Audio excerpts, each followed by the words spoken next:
Greenhold's twin suns rose like synchronized lanterns, casting layered light across fields that shimmered with engineered grain. The crops were not merely planted, they were designed. Each stalk carried microscopic climate regulators along its spine, tiny silver filaments that adjusted moisture levels in real time. When the eastern sun brightened, the fields responded in a coordinated ripple, leaves tilting at identical angles as if the entire planet had rehearsed the gesture overnight. Finn Harper stood ankle-deep in soil that cost more per kilogram than most interstellar alloys. He knew this because the Ministry of Agricultural Prestige had once sent a cheerful memo explaining it.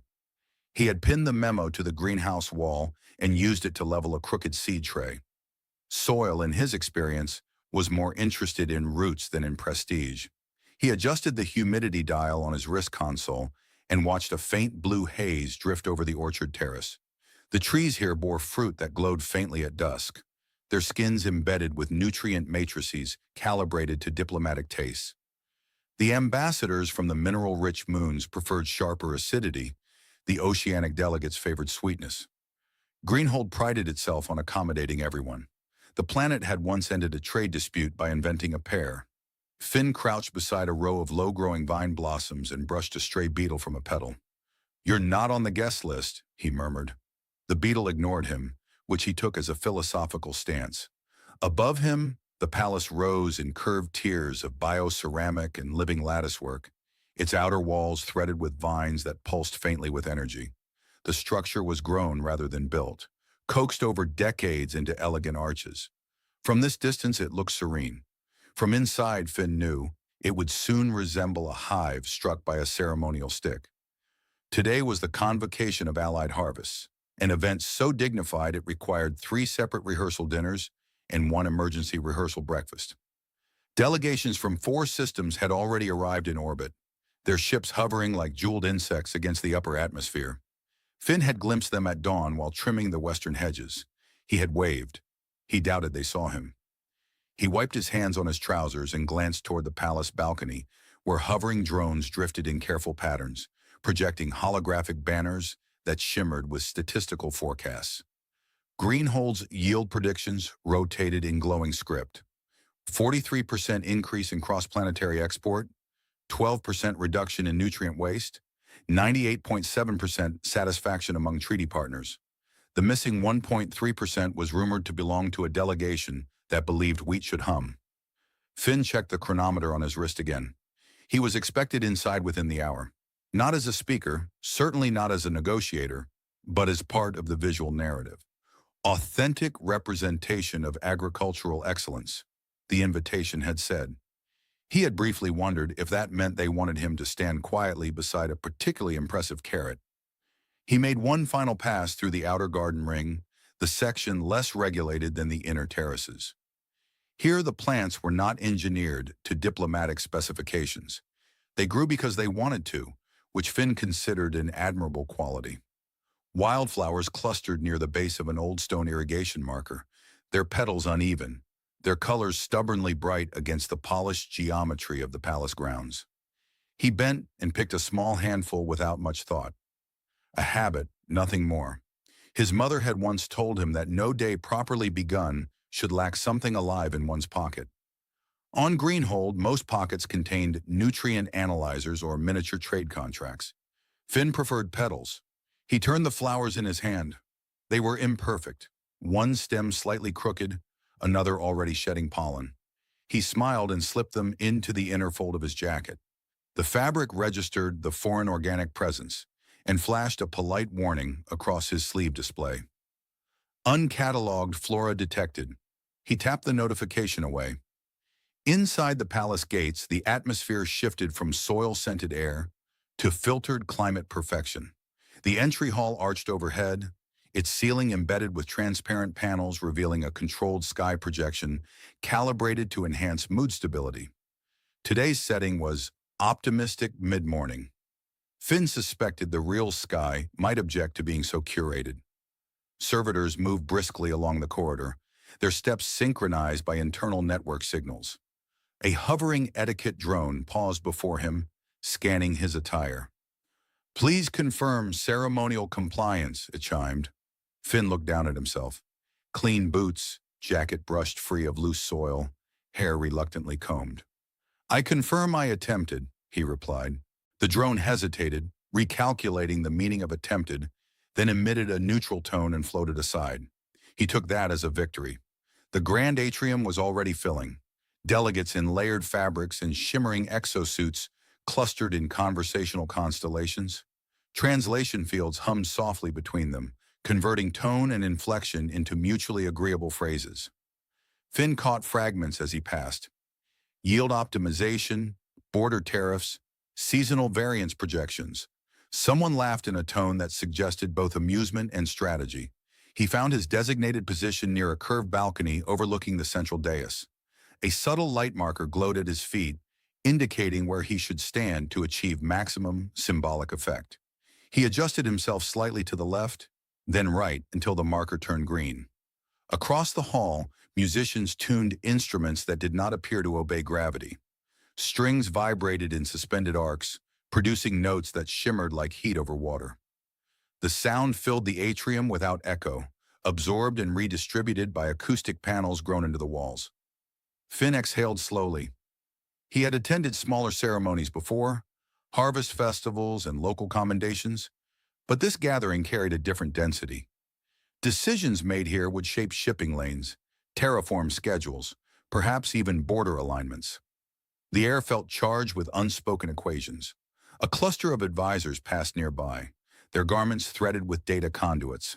One of them glanced at Finn's hands. You're the gardener, yes? I've been accused of it, Finn said. The advisor's mouth twitched, uncertain whether humor was permitted at this altitude of importance.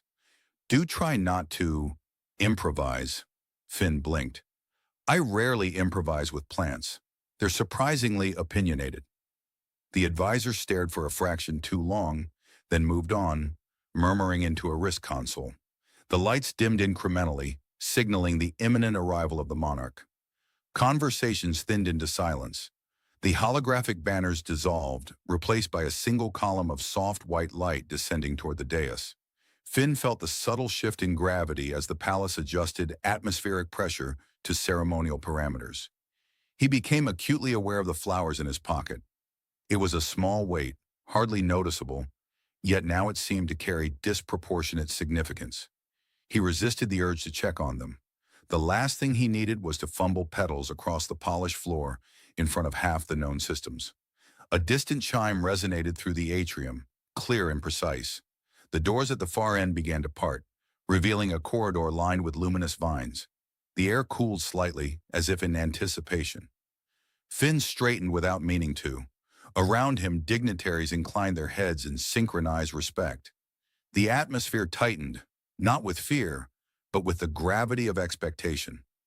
The Queen of Greenhold was about to enter. Finn swallowed and tried to still the restless thought forming at the edge of his mind, the one that had nothing to do with treaties or yield projections. It was a simple thought, almost embarrassingly so. Flowers should be given while they are still fresh. He told himself firmly that he was here to stand on his glowing marker and represent agricultural excellence. Nothing more. The palace doors opened fully, light spilling across the floor like liquid silver.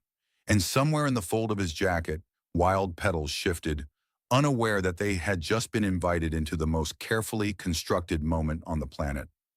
The corridor beyond the parted doors glowed with a living radiance, each vine along the walls pulsing in soft synchronization, as if the palace itself possessed a heartbeat that had chosen this moment to make itself known. The white column of light in the atrium narrowed, sharpening into a luminous pathway that reached from the threshold to the central dais. Every eye followed it. Queen Sera stepped forward with unhurried precision. At first glance, she seemed entirely human. Tall, composed, her features defined with an elegance that made sculptors reconsider their careers.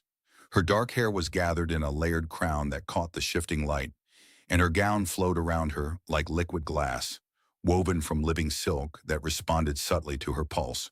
But as she advanced, the detail that marked her lineage became unmistakable. Her long ears, gracefully tapered and set slightly higher than a human's, angled back along her hairline. They were not exaggerated, not theatrical, but undeniably alien, a quiet declaration of ancestry older than Greenhold's first cultivated field. The atrium's acoustic system softened the ambient hum as she walked, isolating the faint whisper of fabric against the polished floor. Delegates inclined their heads with synchronized respect. The etiquette drones hovered higher, as if even machinery recognized hierarchy. Sera's expression was composed, a calm mask refined through years of practice. Her silver-gray eyes moved across the assembly, not searching for admiration, but assessing. Each delegate carried layers of intention like invisible garments. Trade ambitions, alliance proposals, subtle threats disguised as compliments. The Palace AI projected micro-readings along the edge of her vision through a contact interface. Pulse rates, pheromone shifts, micro-expressions translated into probability charts. She ignored most of it. The first envoy approached with a crystalline case suspended in a gravity field. Inside rested a cluster of genetically coded seeds, each embedded with nanoscopic climate stabilizers. A symbol of shared prosperity, the envoy announced, voice amplified gently through the translation field. Sera inclined her head. Greenhold welcomes cooperation. Her tone was measured, warm without being intimate. She accepted the case. The living silk at her wrist shifted to a slightly brighter hue, reflecting formal gratitude. Applause rippled through the atrium like controlled rainfall. The second delegate presented a terraforming drone no larger than a child's toy, its surface etched with intricate circuits.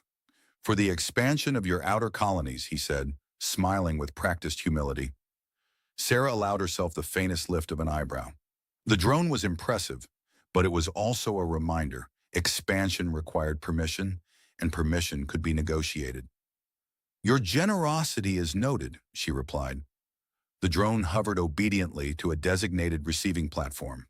Gift followed gift, a treaty encoded within a translucent tablet, a mineral sample that emitted harmonic vibrations when touched, a proposal disguised as a culinary innovation. Each offering was flawless, each statement rehearsed, each bow calibrated to avoid offense while maximizing influence. From her vantage point on the dais, Sera felt the familiar weight settle across her shoulders. Not the physical weight of the crown woven into her hair, but the intangible accumulation of expectation. Every movement she made would ripple outward across systems. Every smile would be analyzed. Even her silence had diplomatic consequences. Her long ears twitched almost imperceptibly, a reflex she had learned to control but never entirely suppress. The Palace AI flagged the movement as heightened cognitive load. She dismissed the notification with a subtle blink. As the ceremony continued, her gaze drifted, just briefly, toward the balcony tier. Among the polished delegates stood a man who did not quite fit the pattern. His posture was attentive but not strategic. His jacket was formal enough to pass inspection, yet the fabric carried the faint memory of soil. His hands, though clean, bore the stubborn lines of someone who worked with roots rather than contracts. Finn Harper tried very hard not to look like someone who had never before stood this close to interstellar politics. He succeeded only partially. He felt her gaze before he consciously met it. For a heartbeat, no longer, her eyes settled on him. He did not bow immediately. He blinked, startled, then dipped his head in a motion that was earnest, if not perfectly synchronized with protocol. Sera noted the delay, not defiance, simply surprise. The next envoy stepped forward, launching into a carefully structured speech about trade corridors and nutrient optimization. Sera responded as expected, her voice steady, her expressions aligned with the gravity of each phrase. Yet a fraction of her attention lingered on the balcony. The gardener shifted his weight slightly on the glowing floor marker. The palace lighting adjusted to compensate for atmospheric drift, bathing him briefly in a warmer hue. He glanced down at his jacket as if checking something concealed there, then quickly straightened. Sera's lips almost curved. She knew every prominent figure in the atrium. Advisors, ministers, foreign dignitaries. Each had been profiled extensively. But the gardener's file was sparse. Age, occupation, commendations for yield efficiency in the Western Terraces. No political affiliations, no recorded ambitions beyond soil quality improvement. The absence was striking. Another gift was presented, a sealed container holding a rare microbial culture designed to enhance grain resilience. Sera accepted it with practiced grace. Applause again. The musicians shifted to a lower harmonic sequence, signaling the approach of the ceremony's climax. Her chief advisor, standing discreetly to the side, transmitted a private message through her contact interface. All variables stable. Ceremony proceeding within projected parameters. Sera resisted the urge to reply. Variables rarely account for people. Instead, she rose slightly from the bio throne as the final delegation concluded its offering.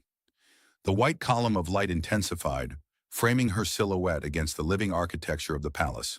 This was the moment designed for controlled symbolism, the monarch as axis, the palace as organism, the alliances as orbiting constellations. She began her address. "Greenhold thrives not by control alone," she said, voice carried effortlessly through the atrium, "but by balance, engineered precision and natural resilience, calculation and trust." The words were carefully chosen, though as she spoke them, she felt a flicker of irony. Trust was the most fragile component in the room. Her gaze moved once more toward the balcony. Finn listened, captivated despite himself. He had expected rhetoric about yield percentages. Instead, there was something quieter beneath her tone, something that did not feel entirely rehearsed. He became acutely aware of the small bundle in his pocket. He pressed his palm lightly against the fabric, as if confirming their continued existence. Below, the ceremony reached its formal conclusion. The advisors relaxed incrementally. The palace AI shifted the lighting to ceremonial fulfillment. Delegates prepared to disperse into smaller negotiation clusters. Sera paused at the final line of her speech, the moment when she would traditionally signal dismissal. For a fraction of a second, she allowed herself to simply observe. The atrium was magnificent. The alliances were stable. The gifts were impeccable. And yet, somewhere between the terraforming drone and the harmonic mineral sample, she felt an absence she could not quantify. On the balcony, Finn inhaled slowly. He had not planned anything. He had certainly not rehearsed. But the longer he stood there, the more the flowers in his pocket felt less like a habit and more like a question waiting to be asked. The palace remained poised in its perfected silence. Sera's long ears angled forward slightly, catching the faint rustle of fabric from the balcony above. Something in the atmosphere shifted. Subtle, almost imperceptible, but real. And though no algorithm detected it, both monarch and gardener felt the same unspoken realization at the edge of the moment. Perfection, for all its brilliance, sometimes leaves very little room to breathe. The silence after the Queen's final words did not break all at once. It thinned carefully, like frost melting under controlled sunlight. Delegates shifted their weight. Advisors exchanged restrained nods. The musicians allowed the last harmonic note to dissolve into the vaulted ceiling. This was the moment when everyone would disperse according to plan. Finn did not move. He felt the flowers again, their stems pressing lightly against his ribs, as if reminding him they were not theoretical. He told himself to remain exactly where he was. His glowing floor marker was still green.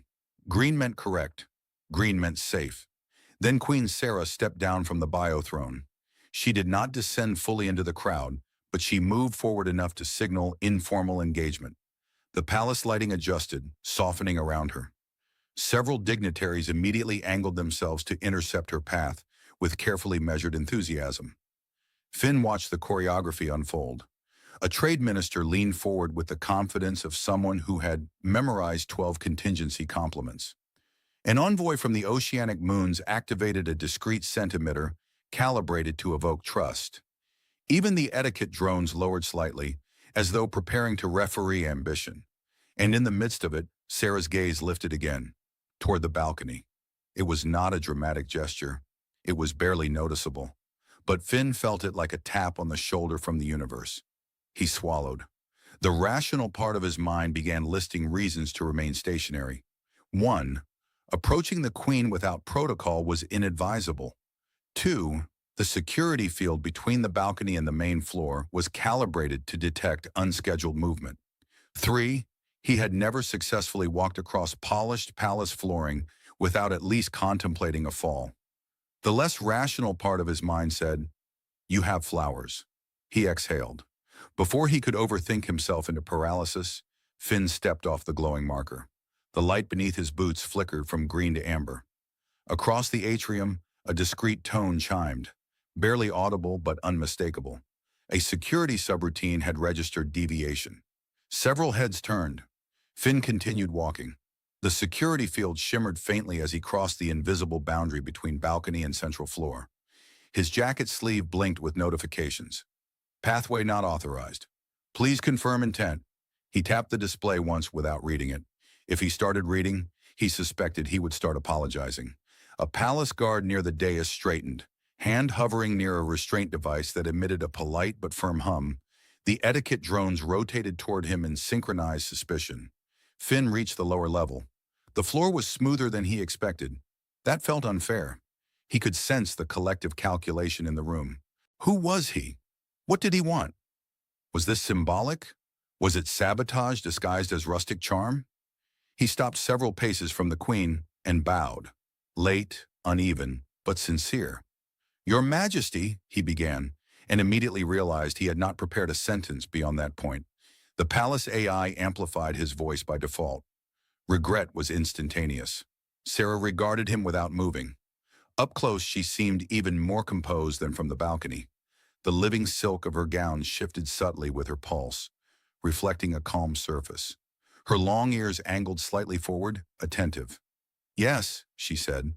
Her voice was not amplified, yet it carried effortlessly. Finn became acutely aware of the absurdity of his position. Hundreds of dignitaries, interstellar alliances, terraforming drones, and him. He reached into his jacket, the security hum sharpened by a fraction. "I promise this isn't a weapon," he said quickly, "unless pollen counts as aggressive diplomacy." A faint ripple moved through the crowd, uncertain whether laughter was permitted. He withdrew the small bundle of wildflowers. They were slightly crushed now, petals bent from their time in his pocket. One stem had snapped and dangled awkwardly. A faint trace of soil clung stubbornly near the base. The palace lights reflected off the pollen dust, making it shimmer briefly like gold. Finn extended them with both hands. "I picked these this morning," he said. "They grow just outside the regulated terraces. No optimization, no yield projections. They just grow." The silence that followed was not merely quiet, it was structural. The kind of silence that rearranges itself around a moment. The security field stabilized but did not retract. The guards remained poised. Advisors froze mid-breath.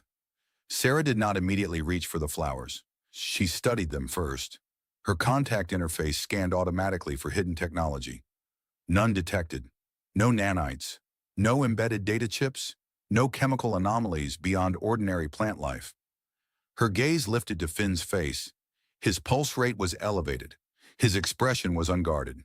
There was no strategic micro-expression, no calculated humility.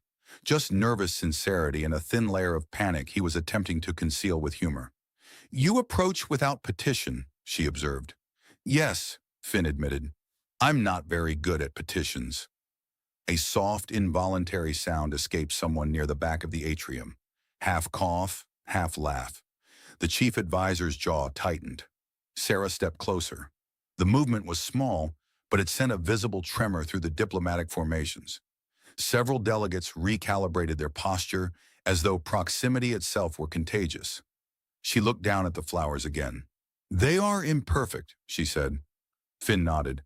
"They refuse to attend training sessions." For a fraction of a second, something shifted in her expression. Not a full smile. Protocol still hovered like an invisible ceiling, but the corners of her eyes softened. "They were not cultivated for presentation?" she asked. "No, Majesty. They were cultivated by existing." The Palace AI attempted to categorize the exchange. It failed to assign appropriate diplomatic weight. Sera extended her hand.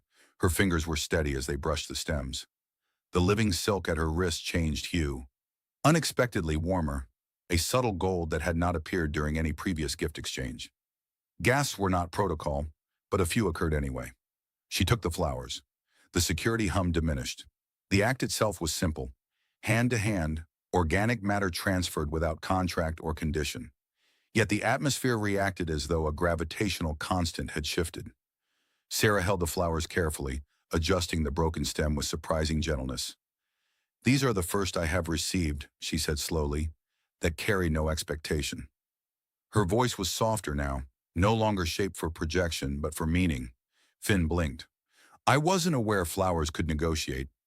A ripple of restrained laughter moved through the hall, this time more confident. The chief advisor cleared his throat sharply, but the sound lacked authority. Sera looked at Finn again. "What is your name?" she asked. "Finn Harper, Royal Gardener, occasional beetle negotiator." Her long ears angled forward more visibly now, a gesture unmistakable in Alari body language. Curiosity, interest, a crack in the formal composure. "Finn Harper," she repeated. She turned slightly, allowing the assembly to witness her holding the imperfect bouquet. "For a world devoted to precision," she said, addressing the atrium without looking away from the flowers, "we may have forgotten that growth does not always request permission." The words were not part of the prepared closing statements. The Palace AI scrambled to cross-reference them against approved rhetoric. Silence returned, but it was different now. Not brittle, not calculated. Finn became aware that he was still standing very close to the Queen of Greenhold. That seemed like an oversight. "Should I return to my glowing square?" he asked quietly. A few delegates visibly stiffened at the informality. Sera's gaze flickered upward, almost amused. "You may remain," she said. The advisors exchanged alarmed glances. The ceremony had ended, technically, but something else had begun, something unscripted, unmodeled, and entirely unpredictable. In the vast, carefully engineered atrium of Greenhold's palace, beneath twin suns filtered through controlled skylight, a gardener and a queen stood facing one another. And for the first time that day, the silence did not feel like tension. It felt like possibility. The flowers were lighter than Sera expected. Not physically, though they were fragile, their stems thin and imperfect, but in a way that pressed against something behind her ribs. She held them carefully, aware that the entire atrium was watching her fingers as if they might reveal a treaty clause hidden in the petals. The Palace AI recalibrated, lighting around her, uncertain which ceremonial protocol applied to spontaneous botanical offerings. A faint notification hovered at the edge of her vision. Unscheduled gift event. Probability models unavailable.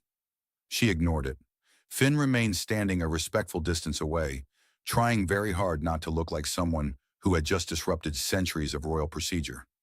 His hands hovered uncertainly near his sides, as if unsure whether to fold, bow, or surrender. The chief advisor stepped forward at last, his voice low but edged with urgency. "Your Majesty, perhaps we should proceed to the negotiation chambers." Sera did not look at him immediately. Her silver-gray eyes were still studying the uneven petals. One had torn slightly near the edge, curling inward as though shy of attention. "Proceed," she echoed softly, then lifted her gaze to Finn. "You said they grow beyond regulation." "Yes, Majesty," Finn replied. "They tend to ignore yield optimization schedules." A faint, almost invisible shift touched her lips. "And yet they survive." "Stubbornly," Finn said. "I respect that." A ripple of restrained amusement moved through the delegates. Even the oceanic envoy allowed himself a cautious smile. Sera straightened, turning slightly so that the assembly could see the bouquet clearly.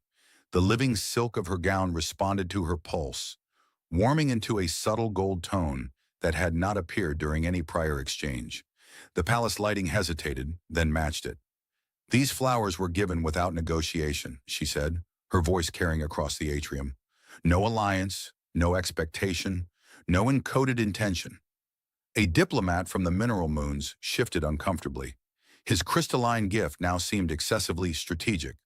The advisor tried again.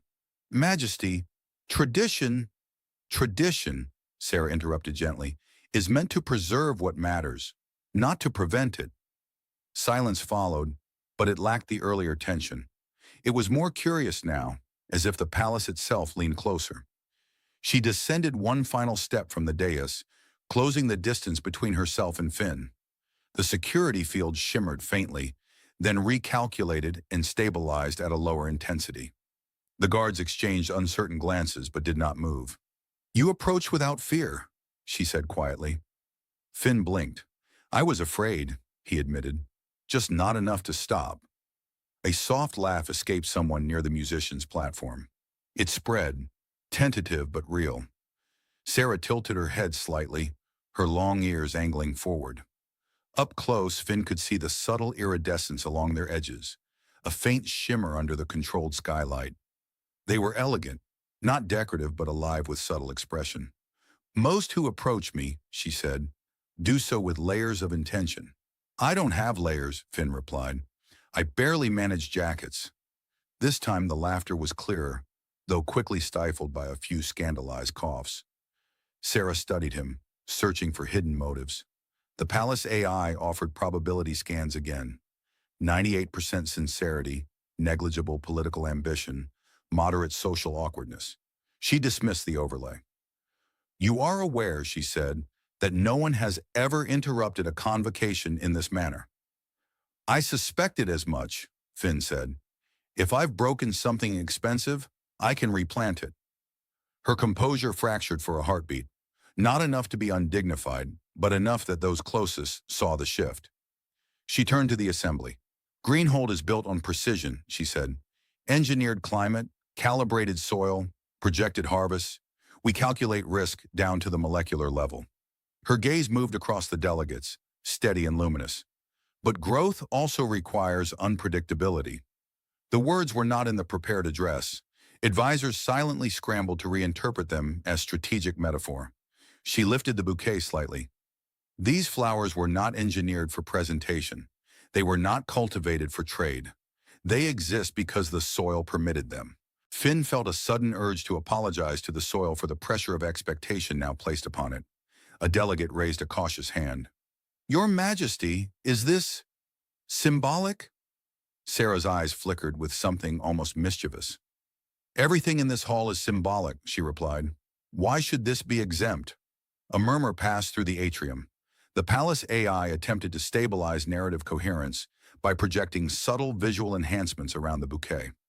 Sera blinked once, disabling the effect. The flowers did not need enhancement. Their slight asymmetry was the point. She looked back at Finn. What compelled you? She asked. He hesitated, aware that honesty was both dangerous and required. I saw everyone bringing you something polished, he said. I thought perhaps something unpolished might be refreshing. A diplomat choked faintly on mineral water. Sera considered the word. Refreshing. Her reign had been defined by control. She had inherited a world dependent on delicate balances, trade routes, climate systems, interstellar diplomacy. Every gesture had been measured, every decision calculated through layers of advisory councils and predictive algorithms. Even her private moments were scheduled. She had not been offered something simply because someone felt like offering it. Her long ears shifted subtly again, a movement too slight for most to interpret but unmistakable to those who knew Alari. Expression, vulnerability. You risked reprimand, she said. I risked embarrassment, Finn corrected gently. Reprimand seems statistically probable. Another ripple of laughter. The chief advisor stepped forward once more, unable to remain silent. Majesty, this display may be misinterpreted. Sera turned her gaze upon him, calm but firm. Then let it be interpreted, she said. Greenhold can withstand a moment of sincerity. The words settled over the assembly like unexpected rain. She stepped closer to the edge of the dais and addressed the room fully. Let it be known, she declared, that not every offering requires negotiation. Not every gesture carries demand. If we are to cultivate alliances, we must remember what uncalculated trust feels like. A few delegates exchanged thoughtful glances. Others appeared deeply uncomfortable. Finn shifted slightly, suddenly aware that he had become a metaphor. He leaned toward her just enough to murmur, if this results in a policy shift named after me, I'd prefer something dignified. The Harper Protocol sounds like a plumbing regulation. Her shoulders moved barely, but unmistakably in suppressed laughter. Noted, she said softly. The musicians, unsure how to respond, began playing a gentler, harmonic sequence. The atmosphere transformed almost imperceptibly. Conversations resumed, but with altered tone. Delegates approached not immediately with proposals, but with curiosity. Sera turned back to Finn. You will walk with me, she said. The advisor inhaled sharply. Majesty, It is an invitation, she clarified, not looking away from Finn. Not a precedent. Finn blinked. To where? The inner garden dome. He glanced toward the crowd. Am I permitted to smell like soil? I would be disappointed if you did not. A faint smile touched her lips, this time visible enough that several delegates noticed and promptly recalibrated their understanding of the moment. Together they began walking across the atrium. The security field adjusted to accommodate his presence at her side. The etiquette drones hovered uncertainly, recalculating formation patterns that had never included gardener accompaniment. As they moved, the delegates parted, not in fear, in recognition that something unscripted was unfolding. Sera held the imperfect bouquet at her side. The living silk of her gown remained warm gold, no longer the cool ceremonial white. Beside her, Finn walked with careful steps, trying not to trip over history. The palace did not collapse. The alliances did not fracture. The twin suns continued their calibrated arc beyond the skylight. But within the vast engineered heart of Greenhold, a small deviation had taken root. And unlike most deviations, this one did not trigger alarms. It felt instead like oxygen. The inner garden dome unfolded above them like a contained horizon. Transparent alloy panels arched overhead, filtering the twin suns into softened radiance while projecting subtle atmospheric adjustments to maintain equilibrium. Beyond the dome's boundaries, the palace geometry was precise and immaculate. Inside, however, the design loosened. Vines curved without perfect symmetry. Trees grew at slight angles. Water moved in a stream that refused straight lines. Sera stepped onto the natural stone pathway, and the dome's environmental system shifted automatically to her biometric signature. The light warmed by a fraction, the air thinned of ceremonial perfumes. Finn followed, trying not to look like a tourist in his own workplace. The security detail stopped at the threshold. The chief advisor hesitated, clearly torn between duty and the terrifying possibility of spontaneity, then remained outside with a look suggesting he would personally wrestle any unforeseen sincerity back into submission. The dome doors sealed with a gentle hiss. For the first time since the convocation began, silence did not feel curated. Sera walked toward the stream, still holding the bouquet. The living silk of her gown dimmed from gold to a quieter amber as her pulse slowed. Up close, the flowers looked even more uneven. One petal slightly bruised, another bent. They are already wilting, she observed. They're nervous, Finn replied. They've never attended a royal audience before. A corner of her mouth lifted. She knelt beside the stream, lowering the stems into the cool water. The dome's sensor grid briefly scanned the organic intrusion, then classified it as non-threatening and adjusted nutrient dispersion accordingly. You speak easily in the atrium, she said. I speak easily everywhere, Finn admitted. Accuracy is a separate issue. She dipped her fingers into the water, watching the current tug gently at the petals. Do you understand what you did? She asked. Finn considered this carefully. I walked in the wrong direction at the wrong time? She glanced at him sidelong. You interrupted a ritual older than my reign, she said. Diplomatic ceremony is architecture. It shapes perception. You stepped through a load-bearing wall. Finn looked around the dome as if expecting structural damage. I can repair walls, he offered, metaphorical or otherwise. A faint sound escaped her, almost laughter, but softer. Outside the dome, advisors were already in motion.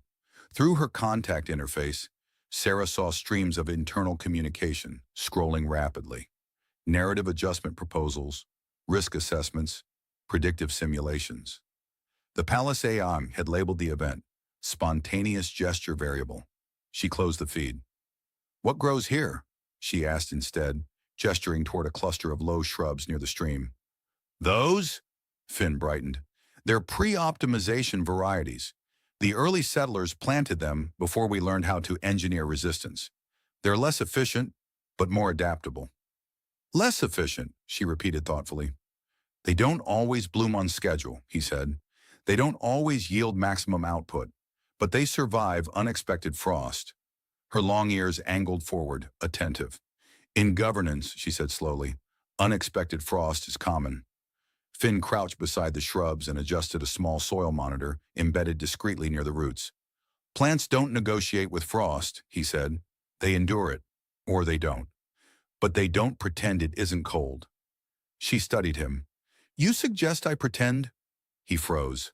I suggest nothing. I am very fond of continued employment. That drew a clearer laugh from her, the sound light against the dome's curved walls. You are safe, Finn Harper, she said. I appreciate that, he replied. It improves my afternoon considerably. She rose, stepping closer to a taller tree whose leaves shimmered faintly with embedded nutrient filaments. Unlike the wildflowers, this tree was a masterpiece of controlled growth. Each branch curved precisely. Each leaf was symmetrical. This was engineered to withstand 6 planetary climates, she said. It will never grow crooked. Does it want to? Finn asked. She hesitated. I do not know.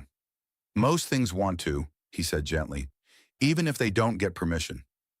The stream gurgled softly between them.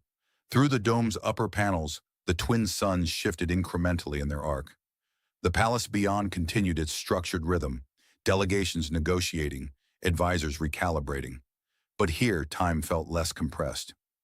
You said no one has given you something without expectation, Finn said quietly. Is that true? Sera's gaze lowered to the bouquet in her hand. Every gift in the atrium carried intention, she said. Even kindness can be strategic. And this wasn't? He shrugged slightly. If it was, I'm unaware of my own plan. She watched him closely, searching for hidden layers.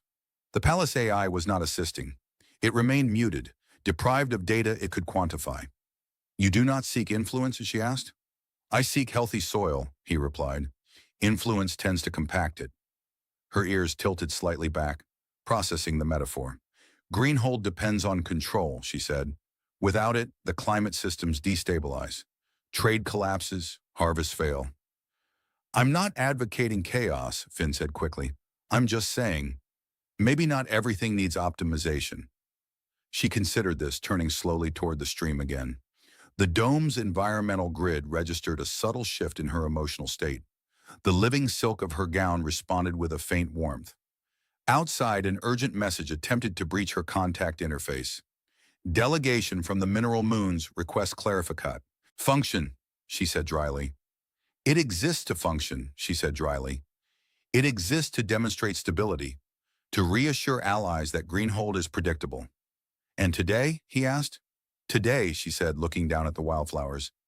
I may have introduced unpredictability. Finn scratched the back of his neck. If it helps, I'm generally predictable. I wake at dawn. I overwater occasionally. I talk to beetles. That is not the unpredictability that concerns my advisors, she replied. He straightened. If they're worried that flowers will destabilize interstellar trade, he said, we have deeper issues. The dome's sensors recorded a measurable reduction in her stress indicators. You speak as though governance is simple, she said. I speak as though sincerity is rare, he answered. They stood in silence for a moment. Beyond the dome's transparent panels, a shuttle lifted from the palace platform, engines glowing softly. Life continued its structured rhythm. Sera lifted the bouquet from the stream and examined it again. The petals had revived slightly in the water. In my reign, she said, I have calculated every gesture, every word. I have built walls not of stone, but of expectation. Finn nodded slowly. And walls keep things out, he said. And in, she added. The implication hung between them. She stepped closer, close enough that he could see the faint iridescent sheen along the edges of her long ears, subtle and luminous in the filtered light. If I allow more moments like this, she said quietly, I risk destabilizing perception. If you don't, he replied, you risk forgetting what you're stabilizing. The words were simple, but they landed with unexpected weight. Outside the dome, advisors paced. Inside, the stream continued its gentle curve, indifferent to protocol. Sera looked down at the bouquet once more. Very well, Finn Harper, she said at last. Let us consider how to cultivate unpredictability without collapsing the harvest. He blinked. Is that a royal command? It is an experiment, she corrected. He grinned slightly. I'm very good at experiments. Some of them even work. For the first time since the Convocation began, Sera's smile was not measured. It was small but unguarded, and within the carefully engineered heart of Greenhold, beneath twin suns and controlled climates, the Queen and the Gardener began discussing how to redesign a world, not through force or decree, but through something far less predictable. By the time they left the inner dome, the palace had already begun rewriting the story of what had happened. Not publicly, Greenhold never rushed public statements, but internally the machinery of interpretation was moving at full capacity. Advisors clustered in semicircles of projected data. Probability graphs rose and fell like anxious heartbeats. The palace AI had generated 14 narrative framings for the spontaneous floral event, ranging from controlled symbolic flexibility to minor diplomatic aberration. Sera walked through the corridor with the bouquet still in her hand. Finn walked half a step behind her, not because protocol demanded it, but because he was trying to avoid stepping on the hem of her living silk gown. The fabric responded faintly to his proximity, adjusting its shimmer in polite acknowledgement.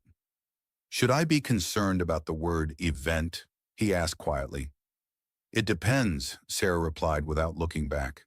"Do you consider yourself catastrophic?" "On rare occasions," he admitted, "mostly involving irrigation miscalculations." A faint sound escaped her, quick, contained. They entered a smaller council chamber, rather than returning to the grand negotiation hall. The room was circular, its walls embedded with responsive panels that displayed agricultural metrics in soft, floating columns. In the center hovered a three-dimensional projection of Greenhold itself, rotating slowly. Forests, oceans, crop bands, transport grids. The chief advisor was already inside, posture rigid. "Your Majesty," he began carefully, "the mineral delegation has requested clarification regarding your statement about unpredictability." "I am certain they have," she replied. Finn paused near the entrance, unsure whether he was meant to remain. "You will stay," Sera said, glancing at him. The advisor's eyes widened almost imperceptibly. "Majesty, with respect, this chamber is reserved for decisions," she finished, "and this concerns one." The advisor inhaled, then nodded stiffly. Sera moved to the center of the room. The planetary projection adjusted, zooming inward to display the western agricultural terraces. A faint grid overlay highlighted areas of peak optimization. "Show wild growth sectors," she commanded. The AI hesitated a fraction of a second, then complied. Patches of irregular color appeared at the edges of the grid, zones where engineered precision blurred into organic unpredictability. Finn leaned forward despite himself. "That's the outer ring near the irrigation markers," he said. "Sector 12 rarely cooperates. Sector 12's yield variance exceeds acceptable thresholds," the advisor noted automatically. "It also recovers fastest after atmospheric fluctuation," Finn replied. Sera watched the projection shift as data recalculated around his comment. "You see," she said quietly to the advisor, "we optimize for stability, yet resilience may lie beyond perfection." The advisor folded his hands behind his back. "Majesty, unpredictability complicates trade assurances. Our allies expect consistency." "And yet," she said, "today's gesture has not collapsed our orbit." Finn raised a cautious hand. "To be fair, it's only been an hour." The advisor stared at him. Sera's lips curved slightly. A communication stream pulsed at the edge of the room. The oceanic envoy requested private audience. The mineral delegation proposed a revised trade clause referencing adaptive symbolism. The palace AI suggested issuing a statement reframing the flowers as a calculated demonstration of sovereign authenticity. Sera dismissed the drafts. "I will not turn sincerity into strategy," she said. The words settled heavily. Finn shifted his weight. "If it helps, I'm very bad at being strategic." "That," the advisor muttered, "is becoming apparent." Sera turned toward the planetary projection again. "Expand climate fluctuation models," she instructed. The hologram shimmered, displaying predictive simulations of minor atmospheric disturbances, solar flare interference, transport delays, unexpected frost patterns. In each scenario, the highly optimized sectors maintained impressive efficiency until deviation exceeded projected limits. Then recovery lagged. Now overlay wild growth sectors, she said. The irregular patches brightened. In several models, those sectors adapted faster, though their average yield remained lower. The advisor frowned. Lower output is not acceptable. Lower output, Finn said cautiously, is sometimes survivable. Sera glanced at him, her long ears angling forward thoughtfully. Greenhold's reputation rests on precision, she said, but precision without elasticity fractures. She stepped closer to the projection, the bouquet still resting against her arm. What if, she continued, we designate controlled unpredictability zones within each major terrace? The advisor blinked. Majesty, you propose deliberate inefficiency? I propose deliberate resilience. Finn's eyes lit despite the gravity of the discussion. We could call them buffer ecosystems, he said. Let certain sections grow semi-autonomously. Monitor but don't dictate. The advisor looked faintly ill. And present this to our allies as what? He asked. Sera considered. As evolution, she replied. Greenhold refining its model. Outside the chamber, the palace hummed with negotiations. Inside, something quieter was taking shape. The planetary projection rotated slowly, its colors shifting as new parameters were introduced. Sections of the grid softened at the edges, no longer rigidly uniform. Run impact analysis, Sera ordered. The AI complied. Projected yield decreased marginally, 3% in ideal conditions, but recovery time improved by 11% under extreme variance. Long-term sustainability metrics stabilized. The advisor stared at the numbers. This will require explanation, he said. Everything does, Sera replied. Finn scratched lightly at his sleeve. If it helps, he offered, flowers are rarely explained. They're just there. Sera's gaze flicked toward him. And yet, she said, today they altered diplomatic momentum. Accidentally, he emphasized. The advisor exhaled slowly. There will be resistance, he said. There always is, she answered. She stepped back from the projection. Prepare a statement, she instructed. Greenhold will initiate adaptive growth sectors. We will present it as advancement, not deviation. The advisor hesitated. And the gardener? He asked carefully. Sera turned toward Finn. He will oversee preliminary implementation in Sector 12. Finn froze. I will what? You understand its temperament, she said. It has a temperament? He asked faintly. All living systems do. He glanced at the advisor, who looked as though he had just been informed that soil had been granted voting rights. Majesty, Finn began cautiously, I am very comfortable with dirt. I am less comfortable with policy. You will not draft treaties, she said. You will cultivate balance. He considered that. That sounds suspiciously like responsibility, he said. It is, she replied calmly. The bouquet in her hand had revived further, petals lifting slightly from their earlier droop. Outside the chamber, word began spreading, not of scandal, but of initiative. Delegations recalibrated expectations. Some saw risk, others saw innovation. The mineral envoy sent a cautious inquiry about exporting buffer models to their own climate-fractured moons. Within the circular chamber, beneath the soft hum of planetary projections, a subtle shift had solidified into decision. Sera looked at Finn once more. You asked whether flowers could negotiate, she said.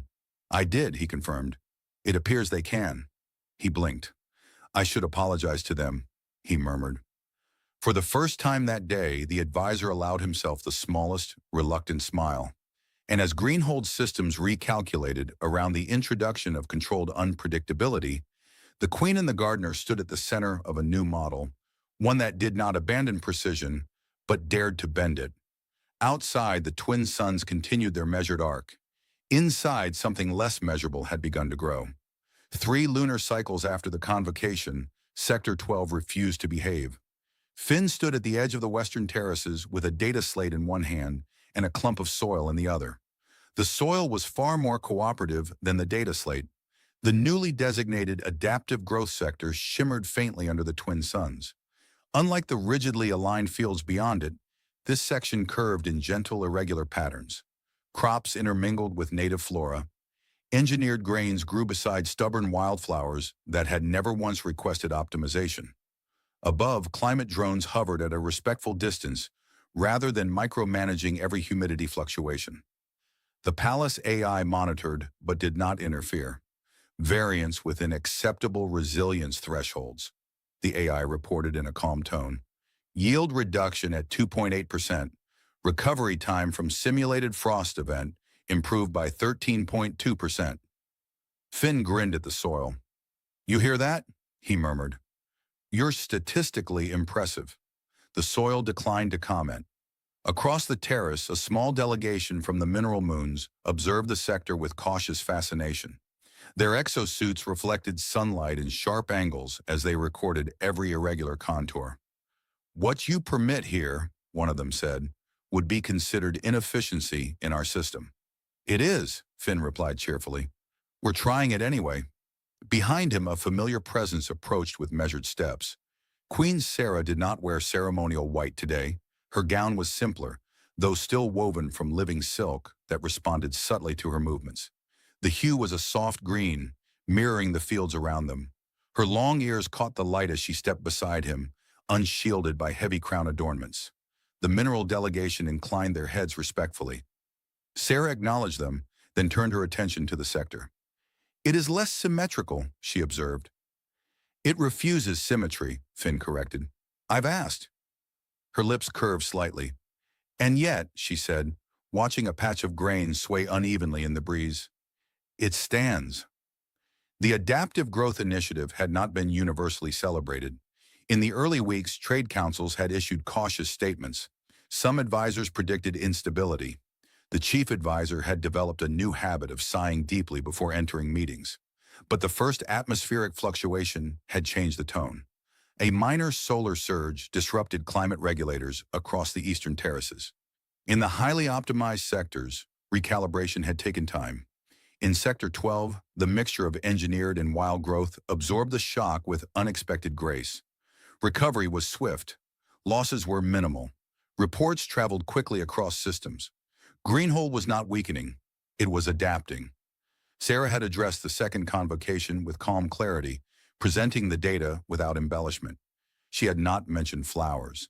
She had not needed to. Now, standing beside Finn in the open air, rather than beneath vaulted ceilings, she felt the difference in herself as clearly as the breeze against her skin. She no longer viewed deviation as immediate threat. She had learned to pause before the algorithm spoke. "You have received 3 offers to replicate this model," she said quietly. Finn winced. "Please tell me none involve naming it after me." "The mineral moons proposed Harper resilient zones," she said. He looked horrified. "That sounds like a structural repair service." She allowed herself an unrestrained smile. "It will be designated adaptive growth," she assured him. "Thank you," he breathed. The mineral envoy approached cautiously. "Your Majesty," he said, "we have reviewed your recovery metrics. Our climate fracture projections indicate similar benefits if applied to our outer mining colonies." Sera inclined her head. "Greenhold will share its findings," she replied. "Resilience is not proprietary." The envoy studied her carefully. "Your approach deviates from historical precedent." "It evolves," she said simply. The envoy nodded slowly, perhaps recognizing that precedent itself was once deviation. When the delegation withdrew to continue their survey, Finn exhaled. "I still can't believe this started with flowers," he said. "It began with a choice," Sera corrected gently. He considered that. "You could have had me escorted out," he said. "I considered it," she replied calmly. His eyes widened. "For half a second." "That is deeply reassuring," he muttered. She looked out across the fields. In the distance, children from the outer settlements walked along a guided tour path, their teacher explaining the concept of adaptive ecosystems. The children pointed excitedly at the irregular patterns, as though discovering that imperfection could be intentional. Sera watched them thoughtfully. "When I inherited the throne," she said, "I believed stability required control without exception." "And now?" Finn asked. She folded her hands loosely in front of her. "Now I understand that stability also requires trust. Not blind trust, but the willingness to allow space for what cannot be predicted." Her long ears angled slightly forward, catching the faint rustle of wild growth nearby. "In governance," she continued, "I had surrounded myself with certainty. Advisors, algorithms, tradition, each one valuable. But together they formed walls. And walls keep things out, Finn said softly. And in, she replied. She turned toward him fully. You asked nothing of me when you offered those flowers. He shrugged. I didn't think that far ahead. That, she said, was the point. The palace shuttle descended in the distance, preparing to transport them back for afternoon consultations. Life continued. Negotiations, trade adjustments, diplomatic exchanges. But something fundamental had shifted beneath it all. Sera had begun meeting with citizens outside formal petitions, not daily, not recklessly, but deliberately. She had instituted open forums within controlled parameters, allowing unscripted voices to enter structured halls. Her advisors had adjusted, some reluctantly. The chief advisor had even admitted in private that the recovery metrics were statistically persuasive. Finn had learned as well. He now carried a data slate more often than he preferred. He attended council briefings regarding soil variance models. He still talked to beetles, but he also debated resource allocation with surprising competence. Responsibility had settled on him not as weight, but as purpose. You have changed, Sera said. He blinked. I wear cleaner boots. You stand differently, she clarified. He glanced down at himself. I try not to trip over history anymore. She laughed softly. And you? He asked. Have you changed? She looked toward the horizon where engineered fields met wild edges. I listen more, she said. Not to the loudest voice, to the unscripted one. A breeze moved through Sector 12, bending grain and wildflower alike. The motion was uneven, unpredictable, and beautiful. Sera stepped closer to the edge of the sector, removing a small object from her sleeve. Finn recognized it immediately. The preserved wildflowers, now encased in a transparent stasis field no larger than her palm. The petals were frozen at the moment just before full wilt, imperfect and luminous. You kept them, he said quietly. They remind me, she replied. Of what? That perfection is not the same as wholeness. She deactivated the stasis field briefly, allowing the breeze to touch the petals. For a heartbeat, they trembled in real air once more, before she re-engaged the preservation. Finn watched, unexpectedly moved. I have one request, she said. He stiffened slightly. As long as it does not involve statues. No statues, she assured him. When the next convocation convenes, you will stand where you stood before. He frowned. On the glowing square? Yes. And this time, she met his gaze. This time, the square will not turn amber if you step away. The shuttle engines hummed louder as it settled nearby. Sector 12 shimmered behind them, less orderly, more resilient. Finn slipped his hands into his pockets out of habit, then paused. There were no flowers there today. He smiled anyway. Your Majesty, he said lightly, if I bring something unexpected again, should I warn the advisors? Sera's silver-gray eyes reflected the twin suns. Let them practice adaptation, she replied. Together they walked toward the shuttle, leaving behind a sector that bent without breaking. Above them, the palace rose in living curves, still magnificent, still precise, but no longer afraid of imperfection.